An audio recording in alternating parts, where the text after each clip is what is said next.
अस्सलाम वालेकुम। आज हम डिस्कस करेंगे university of Punjab spring 2025 past paper. इसके जो शॉर्ट क्वेश्चंस हैं उनको हम ऑलरेडी डिस्कस कर चुके हैं। जो इसके फर्स्ट 2 लॉन्ग क्वेश्चंस थे उनको भी हमने डिस्कस कर लिया। जो इसका क्वेश्चन 2 था प्लस इसका जो सेकंड पार्ट था हमारे पास ए पार्ट, उसको हम डिस्कस कर चुके हैं। अभी हम यहाँ पे इसका बी पार्ट डिस्कस करेंगे। बी पार्ट में हमारे पास जो क्वेश्चन है वो है explain digital signature for authentication with the help of a diagram. Digital signature क्या होता है? Digital signature is a cryptographic technique used to verify the authenticity and integrity of a message. The sender creates a hash of message and encrypt it using their private key. The receiver decrypt it using the sender's public key and compare it with the newly generated hash. If both match, the message is authentic. इसका क्या मतलब है कि digital signature एक cryptographic जो technique होती है जो कि वेरीफाई करने के लिए आपकी जो मैसेज की ऑथेंटिसिटी है या जो उसकी इंटेग्रिटी है उसके लिए यूज़ होती है। और इसमें जो सेंडर होता है वो मैसेज का एक हैश क्रिएट करता है और मैसेज को इनक्रिप्ट कर देता है जो सेंडर साइड की प्राइवेट की होती है उसको यूज़ करते हुए। जब रिसीवर के पास वो सेम मैसेज पहुंचता है तो रिसीवर क्या करता है, जो सेंडर की पब्लिक की है उसके थ्रू मैसेज को डिक्रिप्ट करता है और उसको कंपेयर करता है जो न्यूली क्रिएटेड हैश होता है, जो न्यूली जनरेटेड हैश होता है उससे। अगर वो दोनों मैच कर जाते हैं तो मैसेज क्या है, ऑथेंटिक है। This is the digital signature method. अब डिजिटल सिग्नेचर मेथड जो होता है ये क्यों यूज़ होता है? ये इसलिए यूज़ होता है ताकि वेरीफाई किया जा सके हु सेंट द मैसेज। अब इस मेथड को क्या बोलते हैं, ऑथेंटिकेशन, कि मैसेज को किसने सेंड किया, दैट इज़ ऑथेंटिकेशन। और फिर दूसरा चीज़ इसमें क्या है कि ensure the message is not change, यानी उसकी इंटेग्रिटी उसकी करेक्टनेस को जब हम देखेंगे तो उसमें ये देखेंगे कि मैसेज चेंज नहीं हुआ। पहली चीज़ क्या है, किसने भेजा है, दैट इज़ ऑथेंटिसिटी, और चेंज नहीं हुआ दैट इज़ इंटेग्रिटी। और प्रोवाइड नॉन रेपुटेशन क्या कहती है कि सेंडर कांट डिनाई, कि उसने सेंड किया वो इस चीज़ से डिनाई नहीं कर सकता। और इसमें क्या होता है कि इट वर्क्स यूजिंग पब्लिक की क्रिप्टोग्राफी। कौन सा मेथड, पब्लिक की क्रिप्टोग्राफी को यूज़ करते हुए इसको यूज़ किया जा सकता है। सिंपल आइडिया अगर हम इसका देखें या रियल लाइफ एग्जांपल देखें, think of it like you sign a document with your hand signature, anyone can see the signature but only you can create it. Digital signature works with the same way but using math plus keys. अगर आपने एक document signature की है तो सिर्फ आप हैं जो उसको सिग्नेचर कर सकते हो और दूसरे जो हैं जस्ट उसको देख सकते हैं। क्रिएट कौन कर सकता है, आप कर सकते हो। डिजिटल सिग्नेचर किस मेथड से यूज़ होते हैं, इसमें मैथ यूज़ होता है प्लस कीज़ यूज़ होती हैं। अब जो कीज़ होती हैं वो कौन कौन सी इसमें यूज़ होती हैं, इसमें 2 कीज़ यूज़ होती हैं। फर्स्ट वन इज़ प्राइवेट की जो कि सीक्रेट होती है, जो कि साइन करने के लिए यूज़ होती है, और पब्लिक की जो कि शेयर्ड की होती है, जो कि वेरिफिकेशन के लिए यूज़ होती है। अब जब सेंडर साइड से मैसेज आ रहा होता है तो वो उस पर अपनी जो है वो प्राइवेट की लगा देता है, और जब रिसीवर के पास वो मैसेज पहुँचता है तो रिसीवर क्या करता है, जो सेंडर की पब्लिक की होती है उसको यूज़ करते हुए उस मैसेज को ओपन कर लेता है। स्टेप बाय स्टेप अगर हम इस प्रोसेस को देखें ईजी मेथड्स के थ्रू, सेंडर साइड पे क्या होता है, सेंडर साइड पे मैसेज को साइन किया जाता है। जैसे एक एम मैसेज है जिसमें हेलो लिखा हुआ है, वो भेजा गया, साथ उसका एक हैश क्रिएट कर दिया जाएगा जिसको बोलते हैं मैसेज डाइजेस्ट, हैश एम क्या है, मैसेज, और हैश उसका साथ क्रिएट कर दिया जाएगा और इनक्रिप्ट किया जाएगा हैश को प्राइवेट की को यूज़ करते हुए हैश को इनक्रिप्ट कर देंगे। और अब वो क्या बन जाएगा, वो डिजिटल सिग्नेचर बन जाएगा। यानी सेंडर ने सेंड करना है मैसेज और सिग्नेचर क्या था, जो उसने हैश जो है उसका जनरेट किया, जो कि प्राइवेट की को यूज़ करते हुए उसको इनक्रिप्ट किया गया। अब जब रिसीवर साइड पे वो मैसेज पहुंचेगा तो रिसीवर क्या करेगा, उसकी वेरिफिकेशन करेगा। रिसीवर को क्या चीज़ रिसीव होगी, उसको एम मैसेज रिसीव होगा प्लस उसको जो है वो सिग्नेचर रिसीव होंगे। वो दोबारा से उसका हैश जो है वो क्रिएट करेगा। रिसीवर जो है वो दोबारा से हैश क्रिएट करेगा और फिर जो है वो मैच करेगा। किसको मैच करेगा? एक तो वो उसको डिक्रिप्ट करेगा सिग्नेचर को जो सेंडर की पब्लिक की है उसको यूज़ करते हुए। H1 जो है वो लाइक समझ लें कि जो सेंडर है उसने जो है वो जनरेट किया था हैश, और H2 हैश जो है वो रिसीवर जनरेट कर लेगा और डिक्रिप्ट करेगा जो सिग्नेचर हैं उसको, और कंपेयर किया जाएगा जो सेंडर का हैश होगा और जो रिसीवर का हैश होगा, उन दोनों को कंपेयर करेंगे। अगर वो दोनों मैच कर जाते हैं तो मैसेज जो है वो ऑथेंटिक है, और अगर ये दोनों मैच नहीं करते तो मैसेज जो है वो फेक है या मैसेज को चेंज किया गया है। अगर हम इसकी सिंपल डायग्राम देखें तो जो सेंडर साइड है वहाँ पे क्या होगा, वहाँ पे मैसेज M जो है वो जनरेट किया जाएगा और हैश उसके साथ जो है अटैच किया जाएगा और उसको इनक्रिप्ट कर दिया जाएगा जो सेंडर की प्राइवेट की होगी उसको यूज़ करते हुए, और ये बन गया जी हमारे पास डिजिटल सिग्नेचर। उसके बाद इसको सेंड कर दिया जाएगा। किसको सेंड किया जाएगा? रिसीवर को सेंड किया जाएगा, और रिसीवर इस हैश 2 को जो है वो गेट करेगा और अपनी जो सेंडर की पब्लिक की है उसको यूज़ करते हुए मैसेज को डिक्रिप्ट किया जाएगा और ये बन जाएगा दोबारा से हैश M। किस साइड पे? रिसीवर साइड पे। अब यहाँ पे अगला जो फाइनल काम होगा वो क्या होगा, कंपेयर किया जाएगा H1 और H2 को। अगर वो सेम है तो ऑथेंटिक है, अगर वो सेम नहीं है तो मैसेज जो है वो फेक है। अब डिजिटल सिग्नेचर जो होते हैं वो इंपॉर्टेंट क्यों है? Why digital signature is important? So इसमें हमारे पास ऑथेंटिकेशन एक तो चेक की जाती है, ये क्या करता है, कंफर्म करता है सेंडर को, और integrity, no change in message. अगर थर्ड इसमें चीज़ क्या आती है, नॉन रेप्यूटेशन, यानी 3 पॉइंट इसमें authenticity, integration, 3 pointer can't deny कि मैसेज उसने सेंड किया है। थर्ड इसमें हमारे पास लास्ट क्वेश्चन आता है इस पेपर का, जो हमारे पास 2025 इंफॉर्मेशन सिक्योरिटी पास्ट पेपर है उसका थर्ड लॉन्ग क्वेश्चन है, मोस्ट इंपॉर्टेंट क्वेश्चन है, और इसमें बहुत सारे ऐसे फीचर्स हैं, बहुत सारे ऐसे पॉइंट्स हैं जो हम ऑलरेडी शॉर्ट क्वेश्चन में डिस्कस कर चुके हैं डिटेल में, तो उनको दोबारा से इस क्वेश्चन में ऐड किया गया है। सो इस क्वेश्चन में चीज़ें रिपीट भी हो रही हैं शॉर्ट क्वेश्चंस वाली। सो हम इसकी पहले क्वेश्चन की स्टेटमेंट को अंडरस्टैंड करते हैं। हमारे पास यहाँ पे एक स्टेट मैट्रिक्स है जिसमें एक लॉन्ग जो है हमारे पास स्ट्रिंग गिवन है 5 9 77 6F लाइक सो ऑन, और इसमें फिर एक की गिवन है, और अब हमने इसमें क्या AES एल्गोरिथम को यूज़ करते हुए क्या चीज़ें फाइंड आउट करनी है, हमने इसमें 4 पॉइंट्स जो हैं वो कैलकुलेट करने हैं। सो फर्स्ट हमारे पास यहाँ पे आ गया, इसकी जो है वो 4 into 4 एक तो मैट्रिक्स बनानी है, फिर इस पर सब बाइट्स अप्लाई करने हैं, फिर इस पर शिफ्ट रो ऑपरेशन अप्लाई करना है, और लास्ट इस पर जो है वो मिक्स कॉलम ऑपरेशन को अप्लाई करना है। तो हमारे पास जो मिक्स कॉलम के लिए जो एक मैट्रिक्स होती है वो तो यहाँ पे क्वेश्चन में गिवन है। इसके अलावा यहाँ पे क्वेश्चन में एक हमारे पास S बॉक्स जो है वो लुकअप टेबल जो है वो गिवन है, ये टेबल, तो ये टेबल जो है वो इसमें यूज़ होगा। इस टेबल को हम कैसे यूज़ करेंगे इसको हम आगे जाके देखते हैं। सो सबसे पहले हम जो गिवन हमारे पास वैल्यू थी उसकी 4 into 4 मैट्रिक्स जनरेट कर लेंगे। सो इस मैट्रिक्स में हम कॉलम वाइज जो है वो वैल्यूज़ को जो है वो सेव कर लेंगे। 4 into 4 की हम एक मैट्रिक्स यहाँ पे जनरेट कर लेंगे, क्योंकि हमारे पास जो नंबर्स हैं वो कितने हैं, 16 नंबर्स हैं। तो पहला स्टेप यहाँ पे हमारा कंप्लीट हो गया, हमने कॉलम वाइज 4 into 4 की एक मैट्रिक्स जो है वो जनरेट कर ली। सेकंड स्टेप क्या था कि अब सब बाइट्स में इसको कन्वर्ट करना है। सब बाइट्स में कन्वर्ट करने के लिए हम क्या करेंगे, पहले हम देख लेते हैं कि सब बाइट्स होते क्या हैं।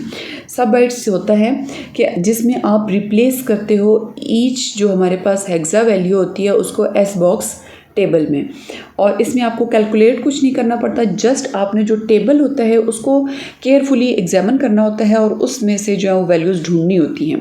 अब कैसे ढूंढनी होती हैं, क्वेश्चन के सॉल्यूशन में जो है वो चीज़ें आप अंडरस्टैंड कर लोगे। सो इसमें आपने जस्ट लुकअप करना होता है फ्रॉम द टेबल, और हर जो बाइट होता है उसमें 2 हेक्साडेसिमल डिजिट्स हैं। जिस तरह हमारे पास जो बिल्कुल इस जो अभी हमने मैट्रिक्स जनरेट किया उसमें जो पहली वैल्यू थी वो थी 5 9।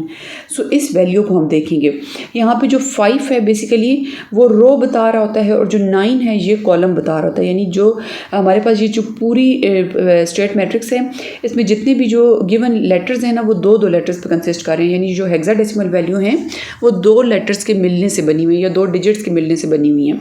अब जो फर्स्ट वाला है वो रो को शो करता है और जो सेकेंड वाला होता है वो कॉलम को शो करता है। सो यहाँ पे अब हम क्या करेंगे, यहाँ पे 5 और 9, 5 यहाँ पे रो 5 को हम देखेंगे और कॉलम जो है यहाँ पे हम 9th को देखेंगे। अब कैसे हम इस चीज़ को अंडरस्टैंड करते हैं और कैसे इसका रिजल्ट जनरेट होगा, उसके लिए हम क्वेश्चन पे आ जाते हैं। क्वेश्चन में यहाँ पे क्वेश्चन में हमारे पास 5th रो हमारे पास ये है, ये, और अगर हम 9th कॉलम देखें तो ये। अब इसकी बिल्कुल एंड पे जो हमारे पास वैल्यू आ रही है वो है CB। क्या वैल्यू आई? CB। सो ये जो CB है ये हमारा आ गया रिजल्ट। यानी 5 9 को जब हम कन्वर्ट करेंगे 1 बाइट ऑपरेशन को यूज़ करते हुए तो ये बन जाएगा CB। ये यहाँ पे हमारे पास आ गया इसका रिजल्ट। सेकंड लाइक इसमें हम कोई और डिजिट यहाँ से उठा लेते हैं। एक दफ़ा हम इसको मज़ीद सॉल्व कर लेते हैं। कोई भी वैल्यू हम यहाँ से एक उठा लेते हैं। जिस तरह यहाँ से हमने लिया 77, तो 77 को हम अब उस क्वेश्चन में जाते हैं और वहाँ से चेक कर लेते हैं 77 को। यानी हमने कहाँ पे जाना है? हमने 7th रो और 7th कॉलम को चेक करना है। यहाँ से आ जाती है हमारे पास 7th रो और यहाँ से आ गया 7th कॉलम। तो यहाँ पे जो हमारे पास वैल्यू बन रही है वो बन रही है F5। यानी 77 का हमारे पास आंसर आ जाएगा F5। सो यहाँ पे कुछ चीज़ों को जो है यहाँ पे सॉल्व किया गया है, उसको आप देख सकते हो। 59 5th रो और 9th कॉलम में हमने जाना है और आंसर हमारे पास आ जाएगा CB। 77 है तो हमने 7th रो और 7th कॉलम को उस टेबल में चेक करना है, इस बॉक्स टेबल में, तो हमारे पास आंसर आ जाएगा F5। इसी तरह लाइक अगर हमारे पास वैल्यू है 6F तो उसको जब हम चेक करेंगे तो हम 6th रो में जाएंगे और F कॉलम में जाएंगे तो हमारे पास यहाँ पे आंसर आ जाएगा A8। सो सारा जो अब हमारे पास स्टेट मैट्रिक्स थी उसको हम कन्वर्ट करके तो रिजल्टेंट हमारे पास जो है वो ये बन जाएगा। अब हमारे पास जो सब बाइट मैट्रिक्स है वो कन्वर्ट होके ये आ चुकी है। सो क्वेश्चन का सेकंड पार्ट भी हमने सॉल्व कर लिया। अब हम आते हैं थर्ड पार्ट पे। थर्ड पार्ट में क्या कहा जा रहा था कि शिफ्ट रो ऑपरेशन अप्लाई करना है। हम क्या करेंगे, इसका जो रूल होता है वो ये होता है कि रो 0 जो होती है उसको शिफ्ट नहीं किया जाता। जो रो 1 होती है उसमें शिफ्ट 1 होता है, जो रो 2 होती है उसमें शिफ्ट 2 होता है, रो 3 पे शिफ्ट 3 होता है। अब कैसे इसको अप्लाई किया जाता है, तो हम पहले रो 1 को शिफ्ट करने से पहले अपनी जो मैट्रिक्स है या पहले अपनी रो है, अब ये रो कौन सी की बात हो रही है, ये जो अभी हमारे पास बनी है, ये जो अभी हमने ना टेबल को कन्वर्ट किया था ना, तो उसमें जो रो 0 है उस पर कोई ऑपरेशन अप्लाई नहीं होगा, तो इसको हम स्किप कर देंगे। और जो अब हमारे पास रो 1 आई है इस पे हम शिफ्ट 1 ऑपरेशन अप्लाई करेंगे। बस जो बिफोर है और जो हमारे पास रिज़ल्ट के बाद आएगी हम उसको देखते हैं। बिफोर में हमारे पास यहाँ पे आ रहा है F5, 9F, A7 और 20। सो शिफ्ट 1 में क्या होगा, ये जो 1 लोकेशन पे पड़ा हुआ है 9F, F5 0 लोकेशन पे है, 9F 1 लोकेशन पे है। हमने जो 1 लोकेशन पे एलिमेंट पड़ा हुआ है ना, इसको उठाना है और इसको फर्स्ट लोकेशन पे ले जाना है। यानी ये जो 9F है इसको इस लोकेशन पे हमने मूव कर देना है। और जब इसको हम मूव करेंगे तो जो F5 है वो लास्ट लोकेशन पे चला जाएगा। यानी हम क्या करेंगे, हम ये जो फर्स्ट लोकेशन के बाद 3 एलिमेंट है इनको शुरू में ले आएंगे इधर, और ये जो F5 है इसको बिल्कुल लास्ट पे ले जाएंगे। ये इसका मेथड है शिफ्ट 1 में। अगर हम रो 2 की बात करें तो वहाँ पे शिफ्ट 2 लेफ़्ट हमने अप्लाई करना है। सो शिफ्ट 2 लेफ़्ट अप्लाई जब हम करेंगे तो हम क्या करेंगे, ये हमारे पास 0 लोकेशन है, ये 1 है और ये 2 है और ये 3 है। तो हमने बेसिकली जो 2 लोकेशन वाला एलिमेंट है ना उसको उठाना है। 2 लोकेशन पे हमारे पास ये 2 एलिमेंट्स आ गए, A8 और 6F। तो इन दोनों को हमने इधर शिफ्ट लेफ़्ट यानी शुरू में मूव कर देना है, और ये जो 2 एलिमेंट्स हैं इनको हमने फिर उठा के लास्ट पे ले जाना है। बहुत सिंपल सा काम यहाँ पे हो रहा है। नेक्स्ट हमारे पास जो आता है इसका रो 3। तो रो 3 में हमने जो है वो क्या मेथड अप्लाई करना है, रो 3 में हमने शिफ्ट 3 का मतलब ये है कि जो हमारे पास ये 0 लोकेशन आ गई 1 2 और 3, तो थर्ड लोकेशन से जो हमने एलिमेंट है इसको उठाना है और इसको बिल्कुल शुरू में ले जाना है। तो थर्ड लोकेशन से A8 इधर आ गया, और ये जो 3 एलिमेंट है इनको हमने क्या करना है, इनको हमने लास्ट पे ले जाना है। सो हमारे पास यहाँ पे जो है वो शिफ्ट 3 मेथड हो जाएगा। और जो फाइनल हमारे पास मैट्रिक्स आएगी, अब रिजल्टेंट मैट्रिक्स हमारे पास जो आएगी ये सारे ऑपरेशन अप्लाई करने के बाद, जिस तरह हमारे पास बिल्कुल लास्ट अभी ये आई है, तो अब रिज़ल्ट में हमारे पास अब जो मैट्रिक्स जनरेट हुई है शिफ्ट ऑपरेशन के बाद वो ये सारी आ चुकी है। सो हमारे पास जो क्वेश्चन का थर्ड पार्ट है वो भी हो गया सॉल्व। अब लास्ट जो पार्ट था स्टेप 4 वो ये था कि मिक्स कॉलम को इस पर अप्लाई करना है। तो मिक्स कॉलम को जो गिवन था हमारे पास क्वेश्चन में, मिक्स कॉलम क्या होता है, ये एक डायगोनल मैट्रिक्स होती है जिसमें ये गिवन वैल्यूज़ मौजूद होती हैं।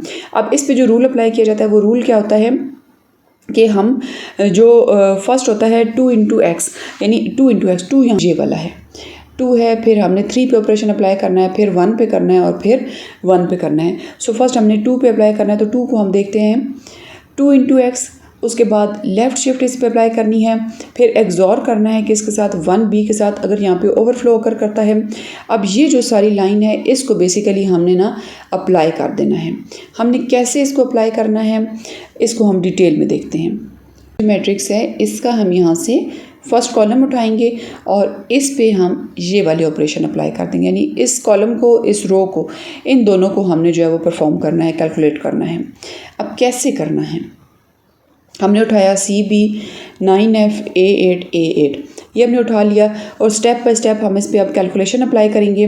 सो हम 2 इंटू CB कर लेंगे, यानी जो हमारे पास मिक्स कॉलम थी उसमें फर्स्ट वैल्यू है 2 और जो अभी हमने जो ऊपर से कॉलम उठाया है उसमें फर्स्ट वैल्यू है CB। तो इन दोनों को जब हम कैलकुलेट करेंगे तो कैसे करेंगे, सबसे पहले हम जो CB है उस पर उसकी बाइनरी लिख लेंगे। CB की हमारे पास बाइनरी आती है जो C है। अब जो हेक्साडेसिमल का रूल क्या होता है उसमें 0 to 9 जो होते हैं वो लेटर जाते हैं, उसके बाद जो A होता है वो होता है 10, B होता है हमारे पास 11, C होता है 12, D होता है 13 और E होता है 14 और F होता है इसमें 15। ये रूल होता है। अब यहाँ पे जो हमारे पास C है वो होता है 12 और B होता है 11। सो C की बाइनरी हमारे पास होती है 1100। ये कैसे निकली, ABC 10 11 12। तो 12 जो होता है, अगर हमारे पास ये वाली जो गिवन है, ये जो हमारे पास बाइनरी है इसमें हम 4 के 2 पेयर्स बना लेंगे। अब जो 1101 होता है 1100, ये हमारे पास जो बाइनरी होती है ये होता है 1 2 4 8। सो 8 और 4 को जब हम ऐड करेंगे तो ये हमारे पास बन जाएगा 12 और 12 होता है C। ये हमारे पास आ गया। और जो दूसरा इसमें पार्ट था वो था 1011। ये हमारे पास B की इक्वल कैसे होता है, ये होता है 1 2 4 8। सो इसमें हम 8 + 2 + 1 इनको ऐड करेंगे तो ये बन जाएगा 11 और 11 इक्वल टू होता है B के। सो इस तरह जो है वो हमारे पास ये वैल्यू निकलती हैं। अब नेक्स्ट इसमें पार्ट हमने क्या देखना है, हमने इसमें मोस्ट सिग्निफिकेंट बिट देखना है। तो मोस्ट सिग्निफिकेंट बिट यहाँ पे आ रहा है 1। सो हम यहाँ पे शिफ्ट ऑपरेशन अप्लाई करेंगे। शिफ्ट वाला ऑपरेशन जब हम इस पर अप्लाई करेंगे, अब हमारे पास जो गिवन वैल्यू थी वो 1 1 0 0 1 0 1 1 ये है। तो शिफ्ट ऑपरेशन क्या कहता है कि उसमें ये जो बिल्कुल राइट साइड पे वैल्यू होती है ना, इसको हमने क्या करना होता है, इसको हमने ज़ीरो बना देना है। इसको हमने ज़ीरो बना देना है और जो बाकी वैल्यूज़ हैं उनको हमने एज़ इट इज़ लिखना है। लेकिन ये जो लास्ट वाली वैल्यू है इसको हमने एक्सक्लूड कर देना है। तो ये हमारा हो जाएगा शिफ्ट ऑपरेशन। ये क्या हमारे पास बन गया, शिफ्ट ऑपरेशन। अब शिफ्ट ऑपरेशन में हम यहाँ पे क्या करते हैं, यहाँ पे हमारे पास बन गया एक, यहाँ पे हमारे पास एक और 1 भी था, 1 1। अब हम इसमें 4 4 के 2 पेयर्स बना लेंगे। शिफ्ट ऑपरेशन का रूल क्या था कि जो बिल्कुल राइट साइड पे वैल्यू होती है उस वहाँ पे हम एक 0 एक्स्ट्रा ऐड करते हैं और लेफ़्ट साइड पे जो 1 होता है उसको स्किप कर देते हैं। शिफ्ट ऑपरेशन अप्लाई हो गया। उसके बाद अब ये किस चीज़ की बाइनरी बन रही है हमने ये देख लेना है। इसमें हमने जो 8 बिट्स थे इनको 4 4 के 2 पेयर्स बना देने हैं और इसको चेक कर लेना है 1 2 4 8। इधर भी हमने 1 2 4 8। अब इसमें ऑन जो हुए हैं बिट्स उनको हमने प्लस कर देना है। तो 8 और 1 यहाँ पे ऑन हुआ है, ये बन गया 9 और यहाँ पे 2 और 4 जो है वो ऑन हुए हैं, ये बन गया 6। तो यहाँ पे हमारे पास ये इसका आंसर आ गया 96। अब इस पे हमारे पास जो मोस्ट सिग्निफिकेंट बिट था वो 1 था, जिसकी वजह से हम इस पे एक्सॉर ऑपरेशन अप्लाई करेंगे। सो जब हम इस पे एक्सॉर ऑपरेशन अप्लाई करेंगे तो क्या होगा, यहाँ पे अब हमारे पास जो गिवन वैल्यू शिफ्ट ऑपरेशन के बाद आई है वो ये है। और इस पे हम 1b इसके साथ, ये जो बाइनरी है ये किस चीज़ की है, जब एक्सॉर ऑपरेशन अप्लाई किया जाता है तो वहाँ पे 1b को ऐड किया जाता है साथ। सो ये जो है 1b की बाइनरी है।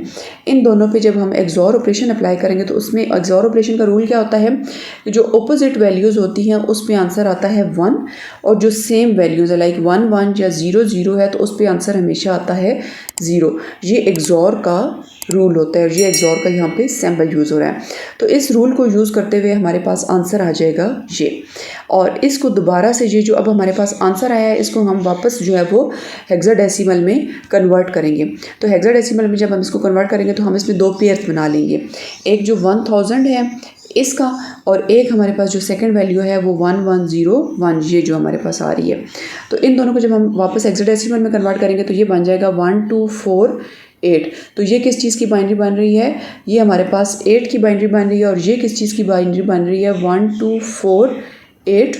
तो इसमें अब क्या क्या चीज़ ऑन हुई, इसमें 8 + 4 + 1 ये बन रहा है 13, और 13 किसके इक्वल होता है, 10 होता है हमारे पास A, 11 होता है B, 12 होता है C, और 13 होता है D। सो हमारे पास यहाँ पे आंसर आ जाएगा 8D। आंसर यहाँ से क्या आ गया 8D ये। सो नेक्स्ट लास्ट हमारा इसमें पार्ट आ गया, कैलकुलेट करना है हमने 3 × 9f।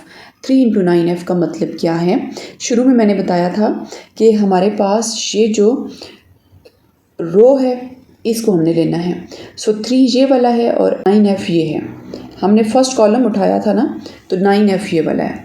इन दोनों को अब हम कैलकुलेट करेंगे।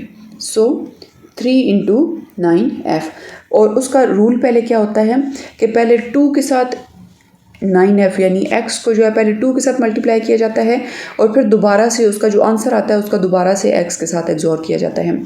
सो पहले हम 9f को देख लेते हैं। 9f की हम बाइनरी खोल के देखते हैं, वो बन रही है हमारे पास ये। और इसमें नोट करने की एक चीज़ क्या है कि इसमें मोस्ट सिग्निफिकेंट बिट बन रहा है 1। सो हम यहाँ पे पहले तो शिफ्ट ऑपरेशन इस पे 9f पे अप्लाई कर लेंगे, और शिफ्ट ऑपरेशन पे अभी जो हमने ऊपर रूल डिस्कस किया था कि हम क्या करेंगे, यहाँ पे वैल्यू 1 0 0 1 1 1 1 1 कितने ऑपरेशन का रूल ये होता है कि ये जो सबसे लास्ट वाला 1 है इसको बना देना है 0, उसके बाद 1 2 3 4 0 1 आएंगे 0 0, और ये जो है इसको हमने एक्सक्लूड कर देना है यहाँ से। तो ये हमारे पास शिफ्ट ऑपरेशन के बाद रिज़ल्ट आ चुका है, और ये किस चीज़ की बाइनरी होती है, ये 3e की बाइनरी होती है। ठीक हो गया। अब इसको हम एक्सॉर कर लेंगे किसके साथ, 1b के साथ। 1b की जो बाइनरी है वो यहाँ पे हम लिखेंगे और इन दोनों का आपस में एक्सॉर कर लेंगे, और एक्सॉर का जो रूल है वो यहाँ पे हम सिंपली अप्लाई कर देंगे, जिसमें हम ऑपोजिट वैल्यूज़ पे 1 लगा देंगे और सेम वैल्यूज़ पे 0 लगा देंगे। तो रिज़ल्ट में अब हमारे पास यहाँ पे आ चुका है जो आंसर, उसकी जो बाइनरी बनती है, बाइनरी को जब हम हेक्सा में कन्वर्ट करेंगे तो ये बन जाएगा 2 5। सो 3e का एक्सॉर जब हमने किया 1b के साथ तो आंसर आ गया 25, और फाइनल हमने जो 25 है इसका दोबारा से 9f के साथ जो है वो हमने एक्सॉर कर लेना है। तो जब हम इसका 9f के साथ एक्सॉर यहाँ पे करेंगे तो ये किस तरह से कैलकुलेट होगा, हमने यहाँ पे 25 की बाइनरी लिखी, हमने यहाँ पे जो है वो 9f की बाइनरी लिखी, और इन दोनों का एक्सॉर कर लिया। और अदर वैल्यूज़ इसमें जो हमारे पास आ रही थी वो 1 1 जो थी हमारे पास, ये लास्ट जो हमारे पास मिक्स कॉलम मैट्रिक्स है उसमें ये जो हमारे पास 1 1 आ रहे हैं ये सिंपली जो है वो मल्टीप्लाई होंगे, इसमें कोई भी सोल्यूशन हमें कैलकुलेशन इसमें नहीं करनी पड़ेगी। तो सिंपल इसका सोल्यूशन है जिसमें हमारे पास यहाँ पे 1 × A8 और 1 × A8, तो वो सेम जो है वो कॉलम में वैल्यू आ रही थी जो फर्स्ट कॉलम हमने सेलेक्ट किया था स्टेट मैट्रिक्स का। तो यहाँ पे हमारे पास फाइनल जो एक्सॉर आएगा, फिर जो रिजल्ट्स आएंगे ना 8D और B, ये इन दोनों का आपस में एक्सॉर कर लेंगे तो ये आ जाएगा 37, फिर 37 और A8 का एक्सॉर करेंगे तो 9F, और फिर 9F और A8 का एक्सॉर करेंगे तो रिजल्ट में हमारे पास जो फाइनल आंसर आ जाएगा वो आएगा 37। सो इस तरह जो है वो ये क्वेश्चन सॉल्व होगा। So thanks for watching this video and don't forget to like share and subscribe tech and CS department.